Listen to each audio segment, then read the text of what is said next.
we're talking about self-discipline, we wonder what it means. First of all, it means complete control over both the body and the mind. Complete control. Now, that doesn't mean changing your mind or your body. It means controlling it. For instance, the great emotion of sex gets more people into trouble than all the other emotions combined. And yet it's the most creative, the most profound, and the most divine of all of the emotions. It's not the emotion that gets people into trouble. It's their lack of controlling it and directing it, transmuting it, which they would be readily able to do if they had self-discipline. So it is with other faculties of the body and the mind. It's not that you have to change completely. It's just that you have to be the master. You have to be in control. You have to recognize the things that you must do in order to have sound health and peace of mind. It also means the development of daily habits by which the mind is kept busy in connection with the things and the circumstances that one desires and off the circumstances one does not desire. It means that you will not accept or submit to the influence of any circumstance or thing you do not desire.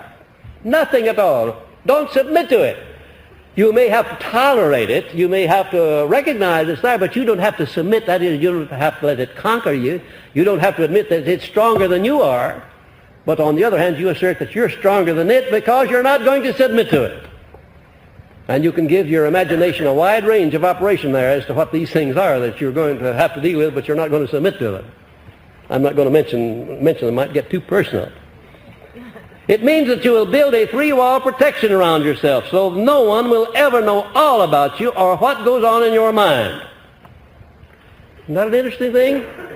Would you want anybody in this world, anybody, to know all about you? No. Who would? If you're in your right mind, you wouldn't. Would you want anybody to know all that you think about him?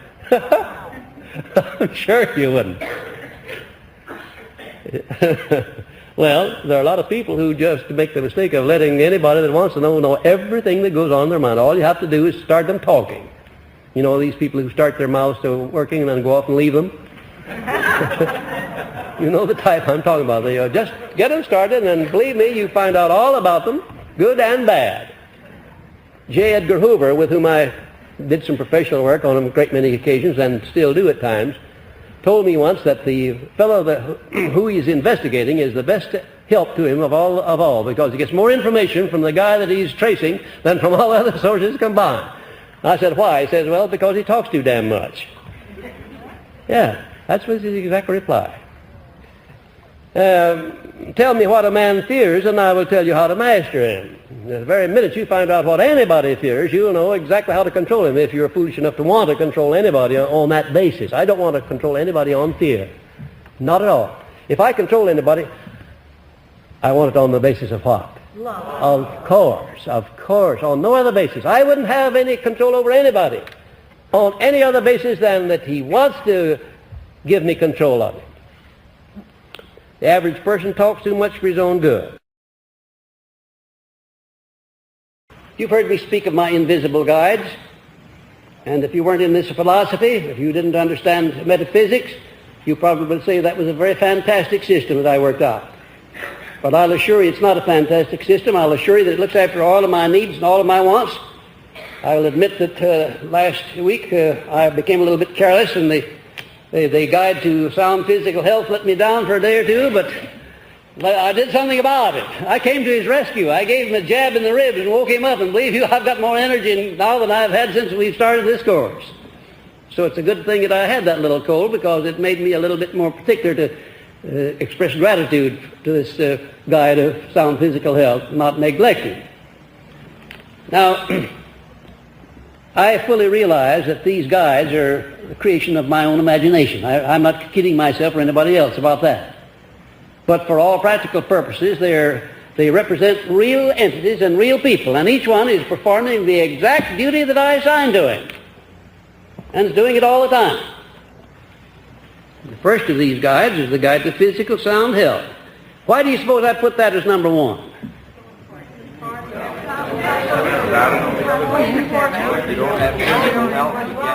Fine. What in the world could the mind do going around in a body that has to be supported by crutches all the time? good, strong physical body is the temple of the mind, and it has to be sound. It has to be healthy. There has to be plenty of energy there.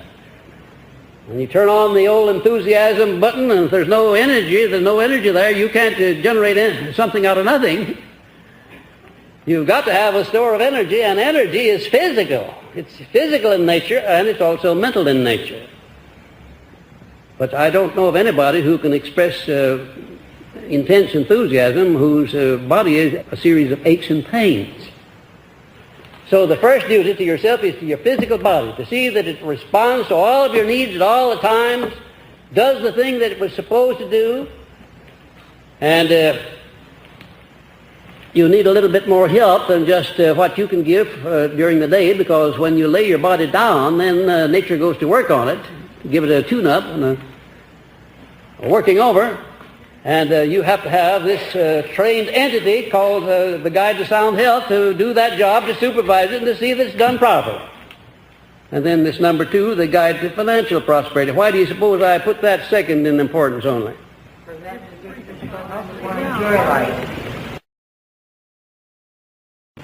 Do you know of anybody that can be of any great service to others without money? How long can you get along without money? No, you've got to have money. You've got to have a money consciousness. And this entity that you're building up here through this guide gives you a money consciousness. My guide is so controlled, however, that he doesn't make money my God. I don't permit that. I don't permit myself to become greedy, to want an over amount for money, or to pay too much for the money that I get. I pay enough, but not too much. I know people who pay too much, who die too young, because they put too much effort into accumulating money that they didn't need and couldn't use. The only purpose it could serve would be to cause their descendants to fight over it after they were passed on. Now, that's not going to happen to me. I want enough, but not too much. And this guide, it's his business to see that I stop when I get enough, and that I don't want too much. Do you know this money-getting business becomes a kind of a vicious circle with a lot of people. It does. It becomes a vicious circle. You get in it, and you say, well, I'll make my first million, and I'll quit. I remember the time when Bing Crosby announced to his brother, who's his manager, when they made the first $50,000, that was enough, and they're going to quit. Well, got down to where they make over $1 million every year now, and they're still working harder than they ever did before, struggling in a rat race. I'm not speaking in a derogatory manner, you understand, of Bing. Bing's a friend of mine, and I greatly admire him, but I'm speaking of all people in that category who pay too much for trying to get things that they don't need. Now, this is a philosophy dealing with economic success. But success wouldn't consist in your destroying your life and dying too young because you tried to get too much of anything. Stop when you get enough. Make better use of the things you have right now instead of trying to get a lot of more things that you're not going to make any use of at all.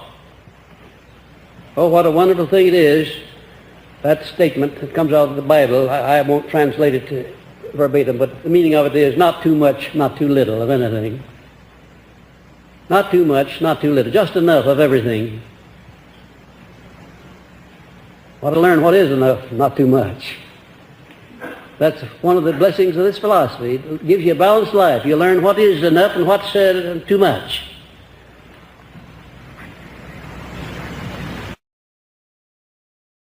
Then the next one is the most important, the guide to peace of mind. What good would it be to you if you had everything, if you owned everything in the world and could collect a royalty from every person living if you didn't have peace of mind?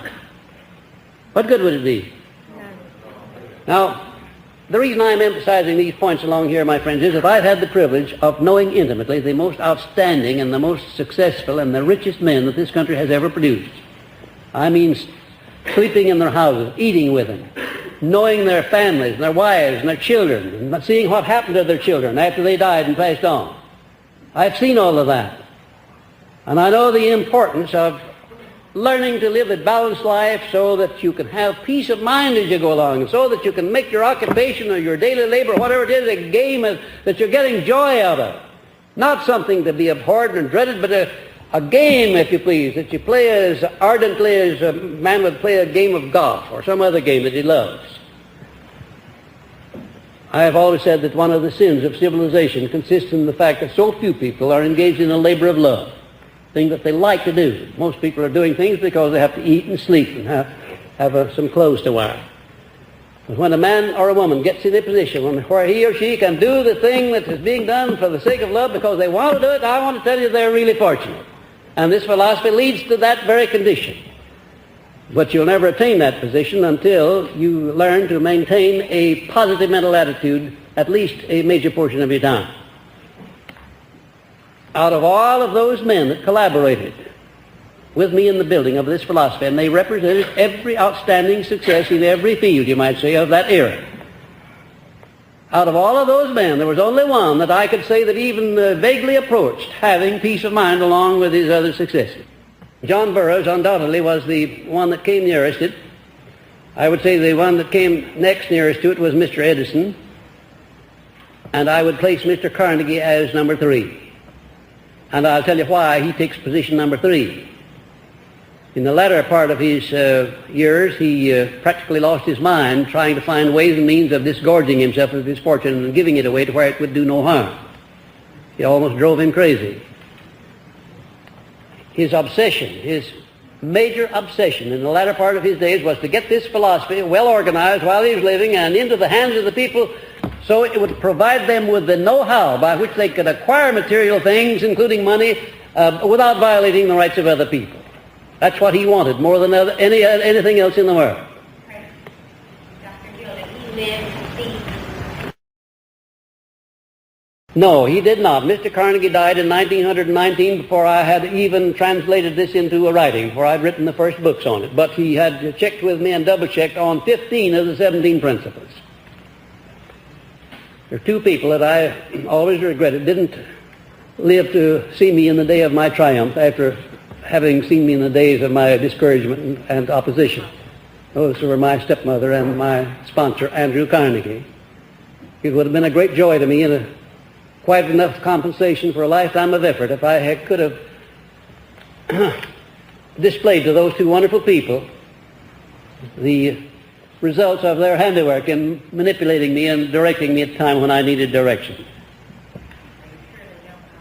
No, I'm not so sure that they're not standing looking over my shoulder now. You know, there are times when I'm sure somebody is standing looking over my shoulder because I say and do things that beyond my reasonable intelligence. Thank you. Thank you very much. That was not in my notes, and the lady brought it out for her question, but I have thought about it a great many times, and I have noticed more so in recent years than ever that the things that I do which might be called brilliant and outstanding always are done by this man who's standing here looking over my shoulder, and always in the times of an emergency when I must make decisions, important decisions, I can almost feel that man telling me what decision to make. I can almost turn around and imagine he's standing there in person. There is an influence there. There's no two ways about it. I could not have, and this is as good a time as any for me to tell you this, I could never have done what has been done in connection with this philosophy if I had had nothing but the collaboration of those 500 or 600 men that helped me. That wouldn't have been enough. I've had more than that, believe you me. And the reason I haven't said anything about it before is I just don't want to get in the position of having people feel that I have been favored or that I have anything that anybody else can't have. My honest opinion is that I don't have anything that you can't have. I think that whatever source of inspiration I'm drawing upon, you can have that same source. It's just as available to you as it is to me. I believe that with all of my heart. And then the next one of these guides here, they're twins, the guides of hope and faith. Now, how far would you get in life if you didn't have that eternal burning flame of hope and faith working in your soul? There wouldn't be anything worth living for, would there? So you have to have a system for keeping your mind positive because there are things to destroy hope and faith, aren't there? Yeah. People, circumstances, things that you can't control even, that pop up in your life. And you've got to have a system to antidote those things and to offset them. Something that you can manipulate and draw upon. And I know of no better system than these 8 guides that I have adopted here because they work for me. I've taught them to a great many other people for whom they work just as well as for me. And then the next 2 are also twins. guides of love and romance.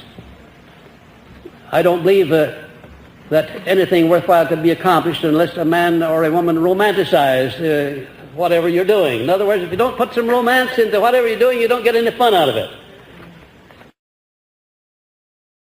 And certainly if there's no love in your heart, then you're not just quite a human being.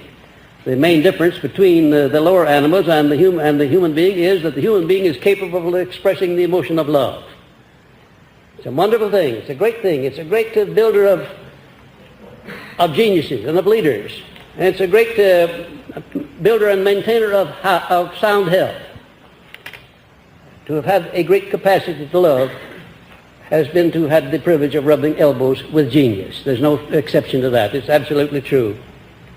And so the two guides, love and romance, in my life, their job is to keep me friendly with what I'm doing in life and to keep me young in body and mind.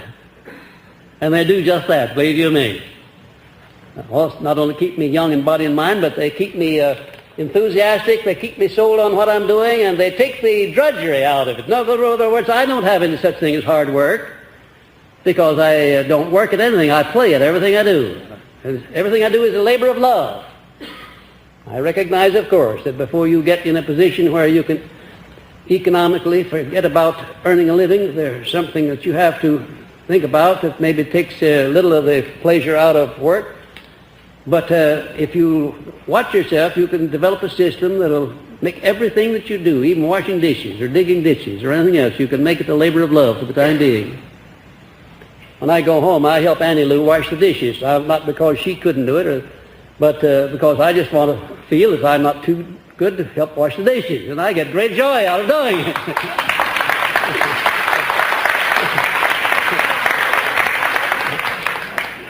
And I'm not above working in the garden, because if I didn't do it, Annie Lou would do it when I'm gone and deprive me of the pleasure. And look at the nice tan that I brought back with me and all that good health. Oh, it's a great thing to learn to live the simple life, to learn to be a human being instead of a stiff shirt or something else that you don't want to be, nobody wants to be. Love and romance, learn to get that into your life and learn to have a system whereby that habit of love and romance will express itself in everything you do. Then this last one, the guide to overall wisdom, his job is he's the controller of the other seven. His business is to keep them active, eternally engaged in your service, and also to adjust you to every circumstance of your life, pleasant or unpleasant, so that you benefit by that circumstance. I can truthfully tell you that nothing comes to my mill in life that isn't grist. I make grist out of everything that comes to my mill. And the more unpleasant things that come, the more grist I get out of them, because I doubly grind them to make sure they won't be anything else but grist. It's a wonderful thing to recognize, when you come to recognize that no experience in life is ever lost, whether it's good or bad. No experience is ever lost at all if you will make the right adaptation of yourself to it. You can always profit by every experience in life if you have a system for doing it. Of course, if you just let your emotions run wild and you go down under the dull thud under these unpleasant experiences, you'll attract more unpleasant experiences than you will pleasant ones. But you know, there's a peculiar thing about unpleasant circumstances. They're cowardly. And when you get to where you would say, come on over here, little fellow, I've got a set of harness right here, I'm going to put you to work. Somehow or another they find business around the corner, and they don't come your way so often when they know that you're going to put them to work. Have you ever thought of that? If you fear unpleasant circumstances, they'll crowd down on you in flocks. They'll come in the back door and the front door. They'll come in when you're not expecting, when you're unprepared to deal with them. I don't particularly invite unpleasant experiences, but if they are foolish enough to come my way, they'll find themselves ground up in my mill of life. I'll make grist out of them as sure as anything, but I will not go down under them. Eternal vigilance is the price that one must pay to maintain a positive mental attitude, because of these and other natural opposites of positive thinking. And here they are. First of all, your negative self constantly maneuvering for power over you. Did you know that there are entities working in your makeup all the time, constantly maneuvering to gain power over you on the negative side of life? And you have to be eternally on the alert to see that those entities don't take you over. And then your accumulated fears and your doubts and your self-imposed limitations, you have to deal with them constantly, lest they get the upper hand and lest they become the dominating influence in your mind. And then the negative influences near you, including people who are negative, the people that you work with closest, the people that you live with, maybe some of your own relatives that are negative. And if you don't watch, you'll be just like they are, because you will respond in kind. It may be necessary for you to live in the same house with somebody who's negative, but it's not necessary for you to be negative just because you're in the house with somebody who is. I'll admit it'll be a little bit difficult for you to immunize yourself against that kind of an influence, but you can do it. I have done it. Mahatma Gandhi did it. Look what he did with immunizing himself against things he didn't want.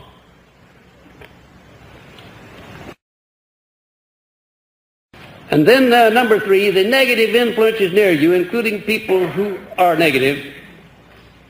And number 4, perhaps some inborn negative traits you brought over with you from birth.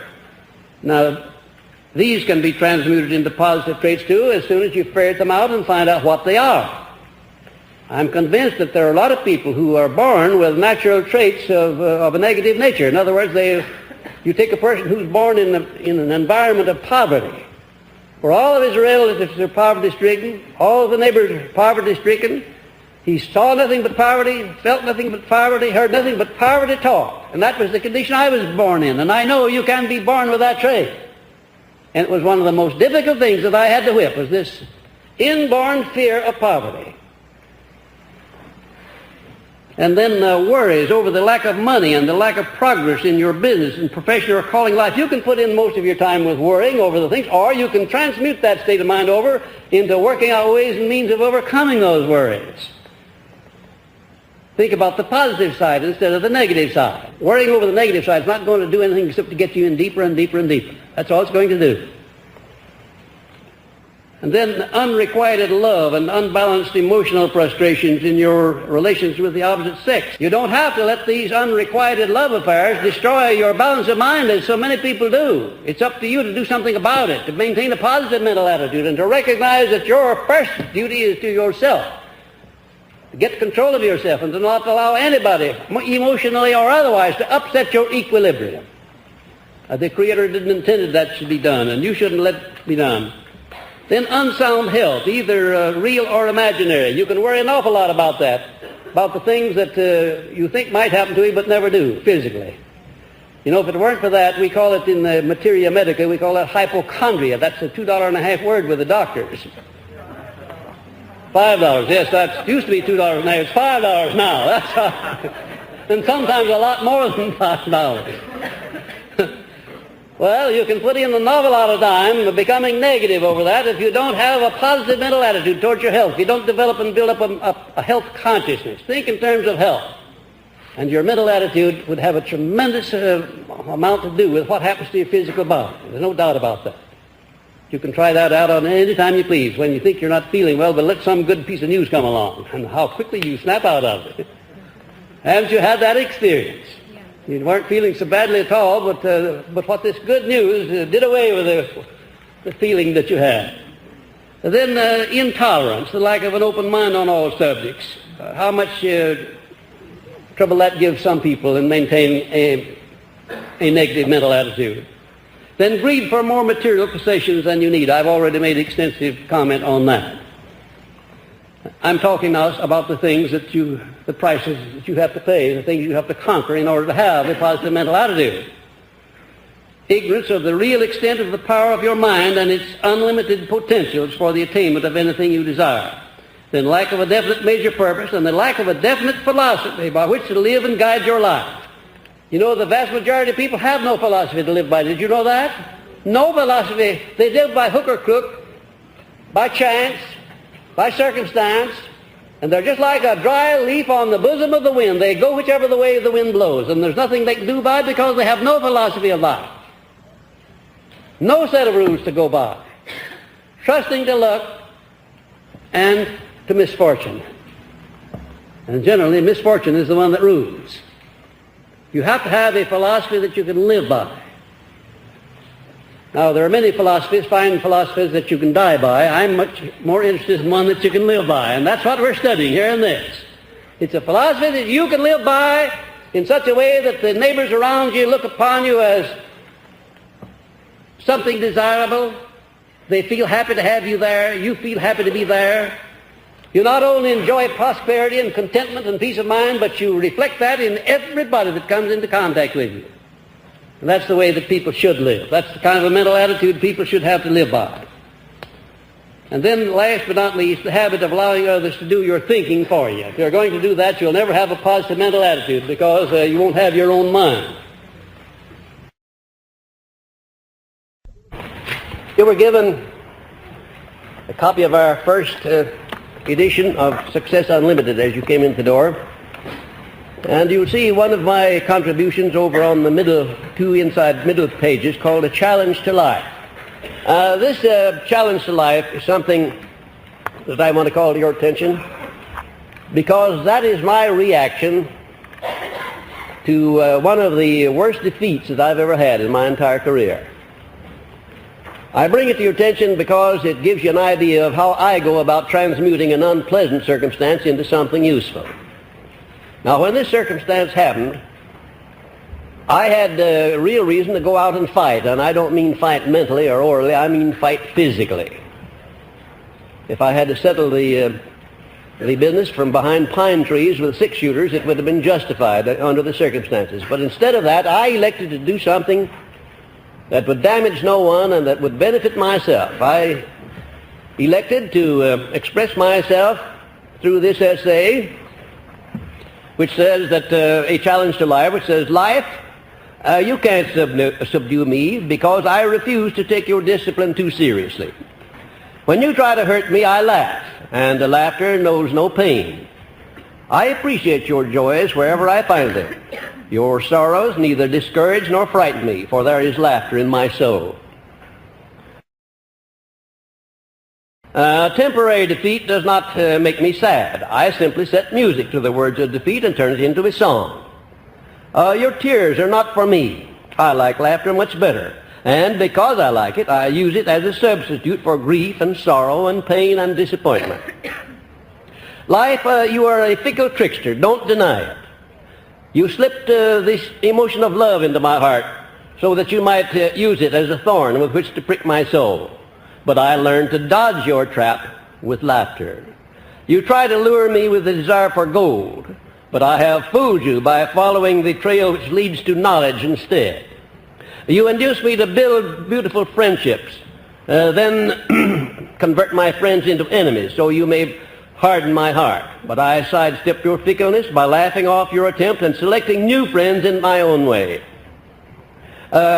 You cause men to cheat me at trade, so I will become distrustful. But I win again, because I possess one precious asset which no man can steal. It is the power to think my own thoughts and to be myself. You threaten me with death, but to me death is nothing worse than a long, peaceful sleep. And sleep is the sweetest of human experiences, excepting laughter. You build a fire of hope in my heart, then sprinkle water on the flames. But I go you one better by rekindling the fire, and I laugh at you once more.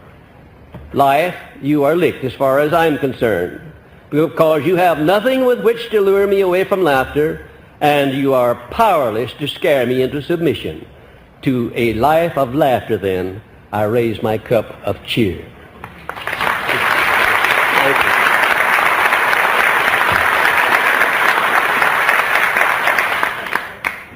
You may think it's easy to have that kind of an emotional reaction to an unpleasant experience where you've been damaged and hurt and injured by those who should have been loyal to you.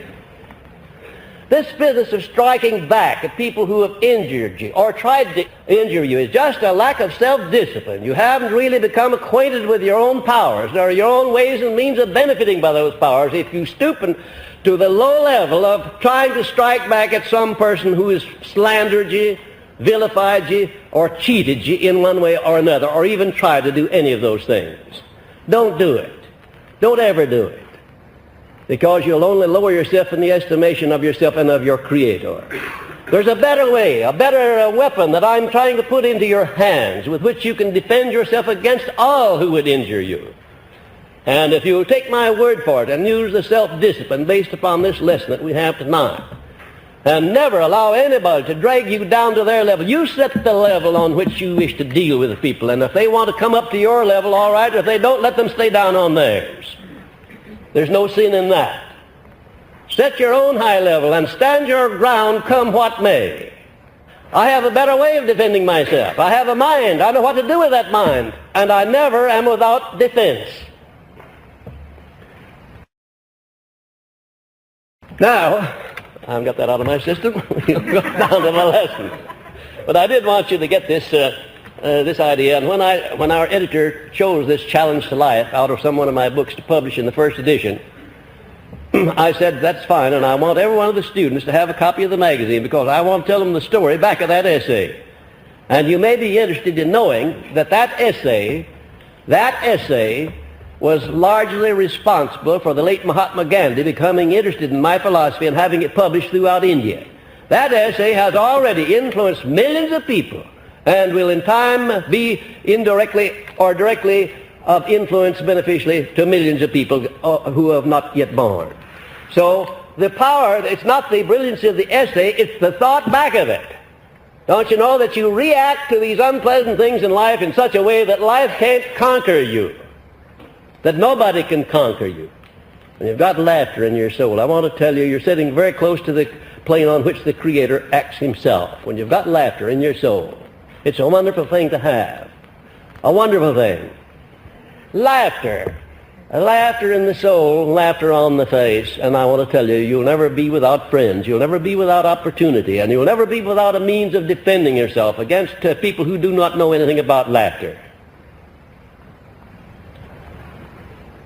I pause for silence while you may remember what I have said about laughter. Now, what is suggestion? That is suggestion to self through which dominating thoughts and deeds are conveyed to the subconscious mind is the medium by which self-discipline becomes a habit. Now, the starting point in the development of self-discipline is definiteness of purpose. You'll notice that every one of these lessons, come what may, approach them from whatever angle you choose, you can't get away from that term, definiteness of purpose. It just stands out like a sore thumb, and you can't get away from it. Because it is the starting point of all achievement, of everything that you do, whether it's good or bad. You may be sure that it starts with definiteness of purpose. Now, the reason for repetition of an idea, repetition of it is what, do you think? Why should you why should you write out your definite major purpose, for instance, and memorize it and go over it as a ritual day in and day out? Why should you do that? To get it into the subconscious mind. The subconscious mind gets into the habit of believing that which it hears often. And you can tell it a lie over and over again, and you'll finally get to where you don't know whether it's a lie or not, and the subconscious doesn't either. I know of people who have done just that thing.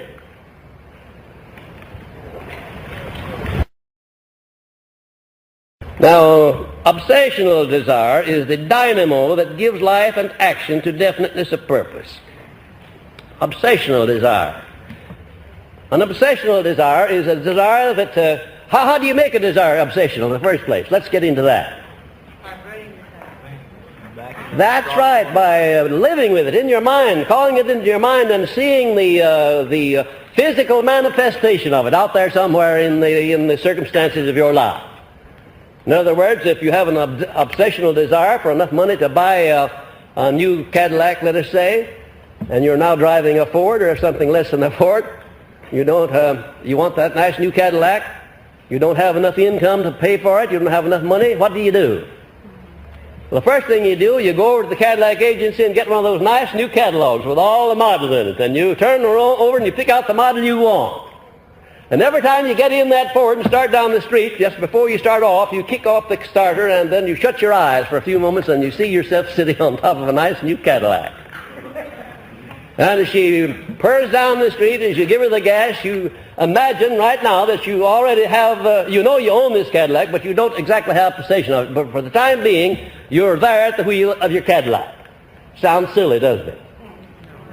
It may sound silly, but it is not silly. I can assure you it's not silly. I talked myself into my first Rolls Royce that very way. Did I ever tell you about how I got my first Rolls Royce? Do you remember that? My putting myself out on a limb one evening in the Waldorf Astoria Hotel, saying that I was going to have it, that before the week was over and I didn't have enough money in the bank to get it. My student sitting right in that audience who had exactly the same car that I described, even down to the the orange-colored wire wheels. And he called me at my hotel next morning and said, "Come on down and I have your car, Mr. Hill." And I went down there and he had it. He had the legal transfer made out, and the keys he had ready to hand to me. All he wanted to show me was a little trick or two that you had to know about a Rolls Royce in order to get the best results out of it. He took me down Riverside Drive. We drove a little bit, and he got out and shook hands with him and said, "Well, Mr. Hill, I'm very happy to have had the privilege of letting you have this nice car." Wasn't that a wonderful thing for a man to do? Now, he hadn't said, nothing had been said about price. He said, "Well, the price, you fix the price. I'll tell you what I paid for it." But he said, "You need it worse than I do. I don't actually need it at all. But you do need it, and I want you to have it." Be careful what you set your heart upon through obsessional desire, for the subconscious mind goes to work on translating that desire into its material equivalent. Self-discipline cannot be attained overnight. It must be developed step by step by the formation of definite habits of thought and physical action. You must go through the motion of doing something about it. In other words, when Al Allen comes on the stage here, do you notice the chemical change that takes place in your mind while you're doing that? Of course you do, and I notice it. I feel it out there on the stage, 50 feet removed from you. I can feel the vibrations of it. But suppose that you just sat still in your seats and you repeated those words in a monotone like I'm talking now, and didn't put some zump in your voice, and wouldn't do you a bit of good in the world, would it? No, you learn to become enthusiastic by acting enthusiastically. That's definite.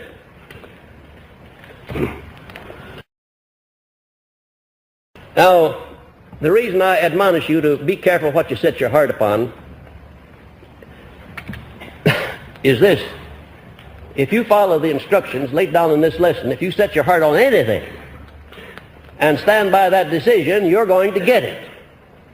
And be sure before you start any obsessional desire about anything that the thing that you're desiring is something that you will be willing to live with after you get it, him or her. I thought you'd get a kick out of that one.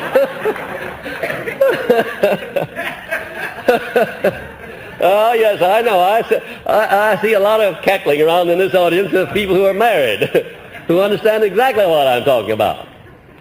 What a marvelous thing it is to demonstrate in your own mind something that you desire above everything else, something that's hard to get maybe, and then come to know after you've demonstrated that you want to live with it the rest of your life. Well, that's a marvelous thing. But be careful what you demonstrate before you start demonstrating. You may be interested in knowing that out of the 500 or more men that collaborated with me in building this philosophy, every one of them was immensely wealthy. I didn't pay any attention to any other kind. I was only after the ones that had made a big demonstration financially. I had no time to fool with the little boys. That wouldn't apply today, but it applied then. And you may be interested in knowing that every single solitary one of them had abundance of wealth, but they did not have peace of mind. They neglected in demonstrating their wealth to demonstrate along with it the circumstances of life through which they would not worship that wealth, through which it would not be a burden to them, through which they would have peace of mind in their relationships with their fellow men. They didn't learn that lesson. If those men could have had the remarks that I made when I stepped on this stage for the first 5 minutes, if they could have had that lesson back in the early days before they came immensely wealthy, they would have learned how to balance themselves with this wealth so that it would not have affected them adversely. To me, the most pitiful sight in the world is to see an extremely rich man who doesn't have anything else but riches, but monetary riches. And there are a lot of them in this world. The next most pitiful thing is the boy or girl who has come into possession of great riches without having earned them. Your power of thought is the only thing over which you have complete, unchallenged control. controlled by the power of will. In giving human beings control over but one thing, the Creator must have chosen the most important of all things. This is a stupendous fact that merits your most profound consideration. If you give it this sort of consideration, you will discover for yourself the rich promises available to those who become master of their mind power through self-discipline. Self-discipline leads to sound physical health. And it leads to peace of mind through development of harmony within one's own mind. I don't believe that I could stand before an audience of my students, many of whom know my background, and all of whom will know my background before they're through working with me. I couldn't stand up with a straight face and tell you that I have everything in this world that I need or can possibly use or can possibly wish for. I have it in abundance if I hadn't learned self-discipline, because that's how I got it. There was a time when I had very much more money in the bank than I have in the various banks that I'm doing business with today. Very much more. But I wasn't as rich then as I am today. I am very rich today because I have a balanced mind. I have no grudges. I have no worries. I have no fears. I have learned through self-discipline to balance my life, balance my books with life. I may not be entirely at peace with the income tax men, but there is a big boy up somewhere stands looking over my shoulder that I am at peace with all the time. And I wouldn't have been at peace with him if I hadn't have learned the art of self-discipline, of reacting to these unpleasantries of life in a positive way instead of a negative way. I don't know what I would do if somebody came up and hauled off and slapped my face real hard without any provocation. I don't know what I would do. I was still pretty human, I think. As apt as not, I would double up my fist, and if I was close enough to him, I probably would hit him right here in the solar plexus, and he would go down with a dull thud. No doubt I would do that. But if I had a few seconds to think about it, instead of doing that, I would pity him instead of hating him, pitying him for being such a fool as to do a thing like that. A lot of things that I used to do the wrong way, I do the right way now. And because I've learned to do them the right way through self-discipline, I'm in position to be at peace with other people, to be at peace with the world, and particularly at peace with myself and with my Creator.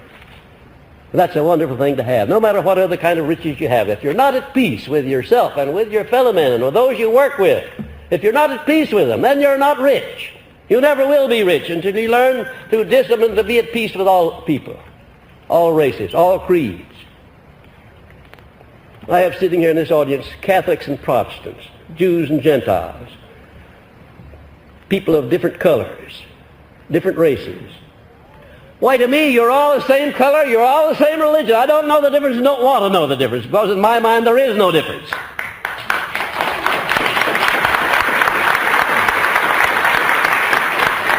I've risen above this idea of letting petty things, such as racial differences, anger me or cause me to feel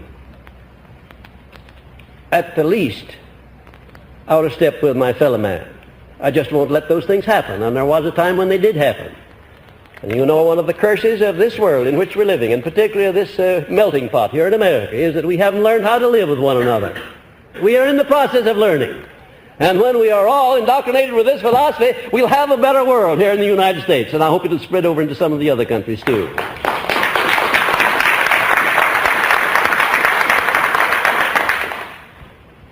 Self-discipline enables one to keep the mind fixed on that which is wanted and off that which is not wanted. If it didn't do anything else but that, if this lesson tonight didn't do anything else for you, except start you on a habit or a plan whereby you occupy your mind from here on out mostly with the things you desire and keep your mind off the things you don't desire. If you did nothing else but that, all the time and all the money that you spend in this course would be paid back 1,000 times over, because you would experience a new birth, a new opportunity, a new life. If you just learn through self-discipline not to let your mind feed upon the things you don't want, upon the miseries, upon the disappointments, upon the people who injure you.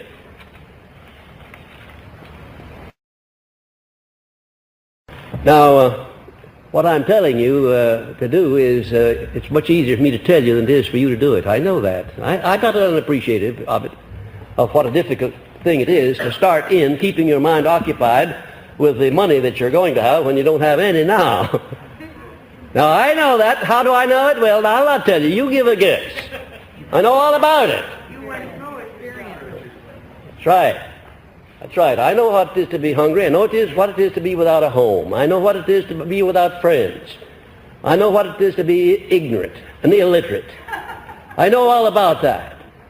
And I know how difficult it is when you're illiterate and ignorant and poverty-stricken to think in terms of becoming an outstanding philosopher and spreading his influence throughout the world. I know all about that, but I did it. I'm speaking now in the past tense. I did it.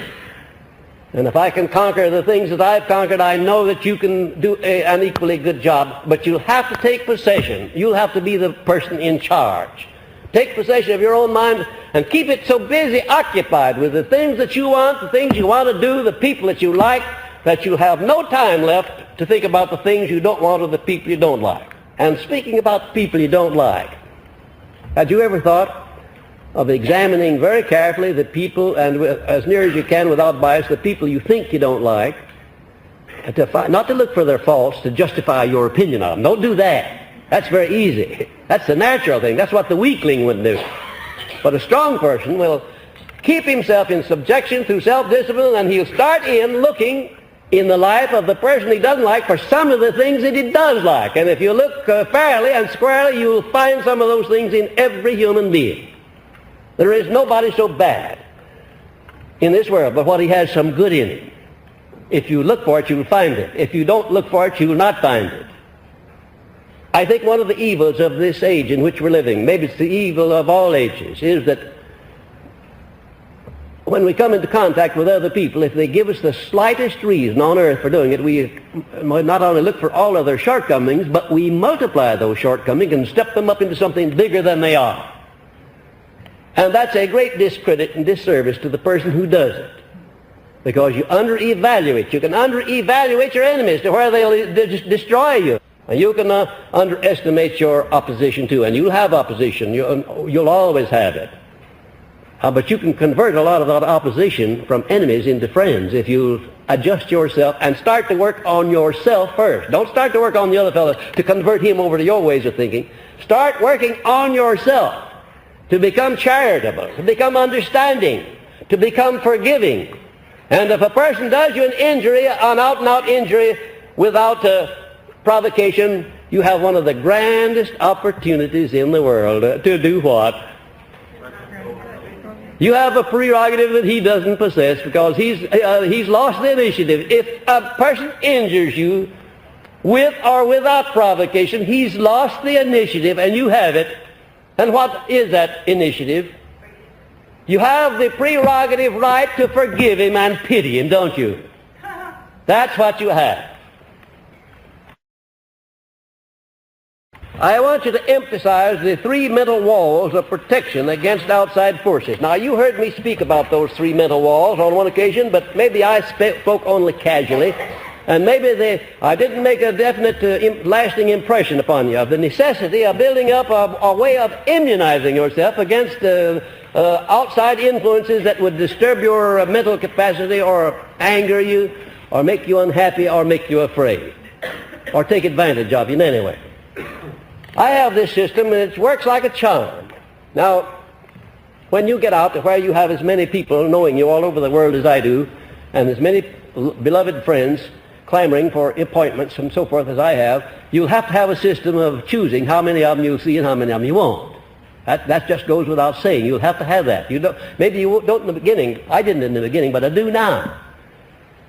And I tell you, I'd be my friends, my beloved friends, the ones that I love all over the world, they take up all of my time. If I didn't have a system, I'll keep them from doing it. And I try to keep most of them confined to dealing with me through my books. Then I can reach millions of them. But when they want to deal with me in person, then I have to have a system for telling how many can see me in a given length of time. And this system is a series of three imaginary walls. And they're not so imaginary either. They're pretty real. That first one is a rather wide wall. It extends way out from me, and it's not too high, but it's high enough to stop anybody that wants to get over the wall and get to me with anything, unless he gives me a very good reason for wanting to see him. Now, one of my students they would never need to, well, each one of them has a stepladder. They can go right over that wall and shove the tall. They don't even have to ask me. But outsiders who are not privileged as students would have to go over that wall, and they'd have to make contact in some sort of a formal way. They couldn't just ring or come in and ring my doorbell or my telephone because I don't have any name. My name's not listed in any telephone book. They'd have to go through some formality. Now, why do I have that wall? Why don't I just leave it down and let everybody come to see me, let everybody write to me and answer all the letters that I receive from all over the world? Why don't I do that, do you suppose? You may be interested in knowing that on one occasion I received 5 mail sacks full of letters. I couldn't even look at the outside of the letters, let alone open them. I didn't have secretaries enough to open the mail, and I'll say that thousands of them were never even opened. They came from all over this country. It's not quite so bad today, but the very moment I get a little publicity about something, letters come to me from all over the country. There's a write-up about me in this last issue of Printer's Ink. And I'm getting letters from people who knew me 35 and 38 years ago, right here in Chicago, who didn't know that I was here. So you have to have a system.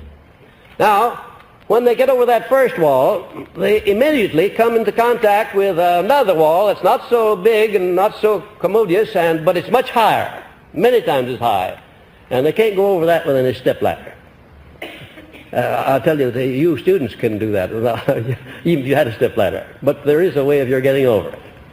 And I'm going to tip you off what it is. If you have something I want, you can get over it very easily. Or if you have something in common with me, which is the mean thing. I don't mean to make that statement selfishly. I want to clarify it. I mean by that, you can get over that second wall and get to me very easily if I am convinced that the time I devote to you is going to be of mutual benefit to you and me both. But if it's just something that's going to benefit you and not me, the chances are that you won't make it. There are exceptions, but very, very few. And I'd use my judgment as to where the exceptions came. And there's nothing selfish about that. It's of necessity. I'll assure you it's of necessity. Then when you get over that second wall, you come in contact with one that's very much more narrow, and it's as high as eternity. No living person ever gets over that wall. Not even my wife, as much as I love her and as close as we are together. She doesn't even get over, she doesn't try. Because she knows that I have a sanctuary of my soul wherein nobody but my Creator and myself commune. Nobody. Nobody at all.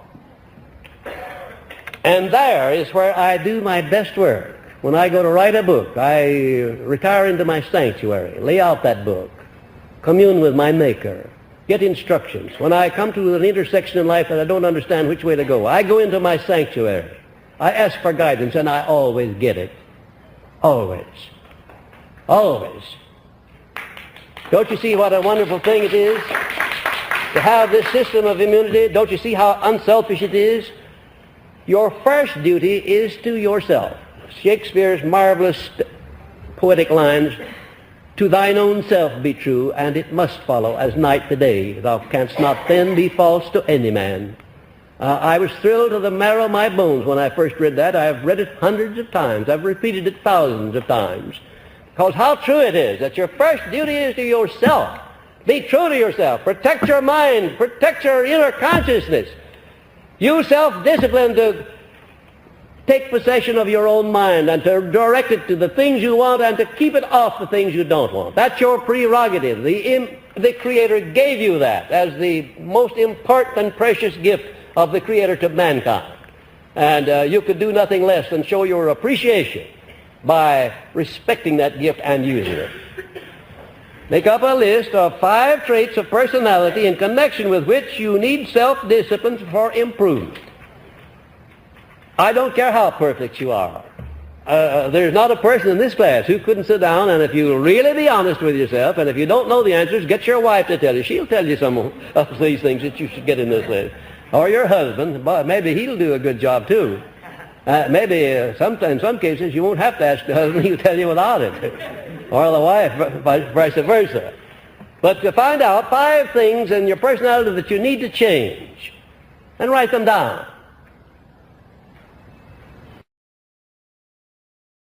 Now, just for the sake of experiment, right now, write out in your mind, just mentally, the first one, number 1.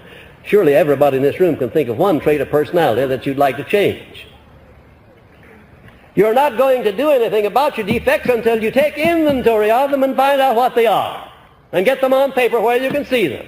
and then start in doing something about them.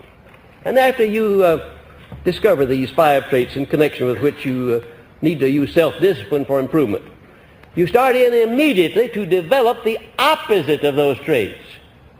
If you're in the habit of not sharing your opportunities or your blessings with other people, start in sharing them. No matter how much it hurts, start in where you are. If you are greedy or anything of that sort, start in sharing. If you've been in the habit of passing on a little gossip to somebody, stop that for all time to come. Just stop it and start passing on, not gossip, but what? Complimentary things. You'd be surprised. Why, you see a man blossom out, he'll be a different person if you start telling him about some of the things that you know are good about him. Now, don't rub it on too thick. If you do, he'll wonder what you're after. Be reasonable about it. When anybody walks up to me and shakes my hand and says, Napoleon Hill, I have always wanted to meet you. I appreciate so much the books that you read, and I just wanted to tell you that I have found myself, I've been a success in my profession or business, and I owe it all to Think and Grow Rich or to the law of success.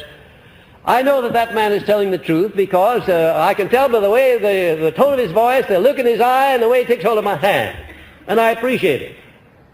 Now, if he stood there and rubbed it on out of proportion to what I deserve, I would know right away that he's getting ready for a touch of some sort. So you do have to be, you do have to use discretion. Now then, next, make up a list of all the traits of personality of those nearest to you which you believe need to be improved by self-discipline. Now, you'll have no trouble at all making up that list. You can find that one very easily. I want you to notice the difference as to the ease with which you find that, carry out that transaction, and the one where you're looking into your own life for traits of character that need to be changed. Self-examination is a very difficult thing. Did you know that? Very difficult. Because why? Why is it difficult? Because we are biased in our favor. We think that whatever we do, no matter how it turns out, if we did it, then it must be right. And if it doesn't turn out right, it was always the other fellow's fault, not ours. Always. Some of these days, I'm going to have somebody walk in and tell me that, and there are plenty of students who can do that, walk in and tell me that they had been at odds with somebody for a long time, only to find out when they got into this philosophy that the trouble was not with the other fellow, it was with themselves. And they started through self-discipline to improve themselves, and lo and behold, when they got their own house clear, the other fellow's house was also clean. And that's the way it'll work out. It's astounding as to how many motes you can see in the other fellow's eye when you're not looking for those in your own eye. I think that everybody, before he condemns anybody, should go in before a looking glass and say, now look here, fellow. Before you start condemning anybody, before you start passing out gossip about anybody, you look yourself in the eye and find out if you have clean hands. Remember that passage in the Bible? He who's without sin among you, let him cast the first stone. All right. Cast the first stone first before you commence condemning other people. And when you make a practice of that, you'll get to the point at which you can forgive people for almost anything. Next, what is the most important form of self-discipline which should be exercised by all who aspire to outstanding success? Well, now, what's the most important form of self-discipline? There's just one. It's outstanding. Control of thought. Now, of course, the control of your thoughts, the control of your mind. As a matter of fact, there's nothing else of importance in the world, is there, except the control of your mind. If you control your own mind, you'll control everything that you come into contact with. You really will. You'll never be the master of circumstances. You'll never be the master of the space that you occupy in the world until you first learn to be the master of your own mind. You'll never will. Now, Mr. Gandhi, you've heard me speak of him many times, in biding his time to gain freedom of India, used these 5 principles. Definiteness of purpose. He knew what he wanted. Applied faith. He began to do something about it by talking to his fellow men, indoctrinating them with the same desire. He didn't do anything vicious. He didn't commit any acts of mayhem or murder. Then third, by going the extra mile. And fourth, by forming a mastermind, the like of which this world probably has never seen before, with at least 200 millions of his fellow men all contributing to that mastermind alliance, the main object being to free themselves from India without violence. And fifth, self-discipline on a scale without parallel in modern times. Now, there are the elements that made Mahatma Gandhi the master of the great British Empire. No doubt about it. Self-discipline. Where in the world would you find a man that would stand all of the things that Gandhi stood, all of the insults, all of the incarcerations that he went through, while standing his ground and yet not striking back in kind? He struck back on his own ground with his own weapons. And that's a very safe thing to do. Select your own, if you have to go to battle with somebody, select your own battleground, select your own weapons, and then if you don't win, it's your own fault. I want you to remember that. I want you to remember that because you're going to have battle to do in one way or another throughout life. You're going to have to plan campaigns to put yourself across, to remove opposition out of your way. You've got to be smarter than your opposition or your enemies. And the way to do it is not to strike back on battlegrounds of their choice, with weapons of their choice, but to select your own battleground and your own weapons. Does that mean anything to you, what I'm just saying? I don't know how much it means to you now, but the time will come when it will mean something to you. When you've got a problem to solve, somebody's opposing you, you've got to go around somebody. Then you'll think of this lecture that I delivered here tonight, wherein I said, choose your own battleground and choose your own weapons. Condition yourself first for the battle by making up your mind that you're not under any circumstances going to try to destroy anybody or to do anybody any injury other than that of defending your own rights. And when you take that attitude, I want to tell you that you've just as good as won before you ever start. And I don't care who your adversary is, how strong he is, or how smart he is. If you use those tactics, you're bound to win. Create a system whereby you take full possession of your own mind and keep it occupied with all the things, circumstances, and desires of your choice, and strictly off of the things you do not want. Now, how do you go about keeping your mind off of things you don't want? Will you tell me that? I want to see if you have a clear idea. Why, of course, that's an elementary question. And I didn't mean to insult your intelligence by asking it. I only wanted to emphasize it by having you tell me. And I know that I don't have anything. I was not blessed with anything that you don't have, and maybe not half as much as some of you have. My background was certainly much more difficult than that of most of you. And if I made the grade, I know you can make it. But you'll have to take possession, you'll have to be in charge of your institution and your enterprise. And you are an institution, an enterprise, each one of you. You'll have to be in charge. You've got to call the shots and see that they're carried out. And you have to have self-discipline with which to do it. That's how you go about keeping your mind off the things you don't want, by occupying your mind and seeing in your imagination the things that you do want. Even though you don't have physical possession of them, you can always have mental possession, don't you know? And unless you have mental possession of a thing first, you'll never have a physical possession of it. You may be sure of that, unless somebody wishes it upon you or it falls on you out off the top of a house when you're walking by accidentally. Anything that you get or acquire by desire must be created and gotten in your mental attitude first. And you must be very sure about it there. You must see yourself in possession of it, and that takes self-discipline. Now, your reward for doing this is mastery of your own destiny through guidance of infinite intelligence. Isn't that a marvelous thing? A reward for doing this. For doing what? Taking possession of your own mind. It gives you direct contact with infinite intelligence. No doubt in the world about it. When I tell you that there's a person standing looking over my shoulder and guiding me, I'm particularly telling you the truth when I meet with obstacles. I know all I have to do is to remember that he's right there. And if I come to an intersection of life, I don't know which way to turn, this way or that way, or to go ahead or to go back, all I have to do is to remember that invisible force is there looking over my shoulder, and he'll always point the right direction if I pay attention to him and have faith in him. How would I know that that's true, do you think? How could I say that, make a statement like that, and know that it's true? Only one way, and that's by having practiced it. That's the only way I would know. And I certainly will never be guilty of telling you anything will happen unless I have made it happen, and unless I tell you how you can make it happen. Now the penalty for not doing it, for not doing what? Not taking possession of your own mind, which is the penalty that the majority of people pay all the way through the life, is this. You will become the victim of the stray winds of circumstance, which will remain forever beyond your control. What are the stray winds of circumstance? What am I talking about there, do you think?